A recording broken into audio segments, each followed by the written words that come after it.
Dead বডিটা অপর্ণার নয় জানতে পেরে অপর্ণাকে খুঁজতে বেরিয়ে যায় আর্য স্যার। হ্যাঁ বন্ধুরা, আমরা এমনটা দেখতে পাবো চিরদিন তুমি যে আমার ধারাবাহিকের আগামী পর্বগুলোতে। বিস্তারিত জানতে ভিডিওতে লাইক দিয়ে শেষ পর্যন্ত দেখতে থাকুন।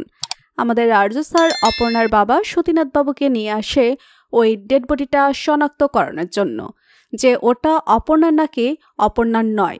কারণ অপর্ণার মা এত কান্নাকাটি করছিল, সে তো কোনো শনাক্তকরণে সাহায্য করতে পারবে না। সেজন্য সতীনাথ বাবুকে আর্য নিয়ে আসে।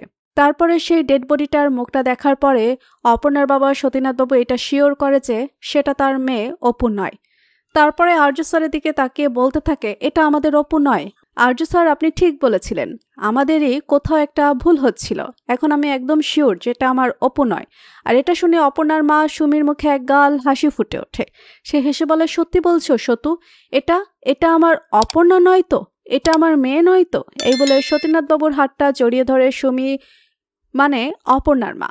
তারপরে আর্য স্যারের কাছে এসে আর্য স্যারের হাত দুটো ধরে অপর্ণার মা বলতে থাকে, আর্য স্যার, আপনি আমার মেয়ে অপর্ণাকে খুঁজে দেবেন তো? আর্য স্যার অপর্ণার মাকে আশ্বাস দিয়ে বলে, একদম খুঁজে দেব, আমাদের অপর্ণার কিচ্ছু হবে না। আরে আমি তো অপর্ণাকে ছাড়া বাঁচতে পারবো না। অপর্ণাকে আমি খুব তাড়াতাড়ি খুঁজে আনবো, আপনি দেখবেন, আপনাকে আমি কথা দিলাম। অপুর মায়ের মুখে অনেকটা স্বস্তির হাসি দেখা যায়। তাহলে বন্ধুরা, কি মনে হচ্ছে, আর্য স্যার কি খুঁজে আনতে পারবে অপর্ণাকে? তবে একটা কথা বন্ধুরা, এবার আমরা অপর্ণার মুখটা বদল দেখতে পাবো, মানে অন্য একজন অপর্ণার ভূমিকায় অভিনয় করবে।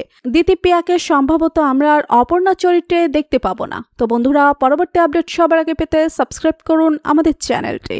ধন্যবাদ।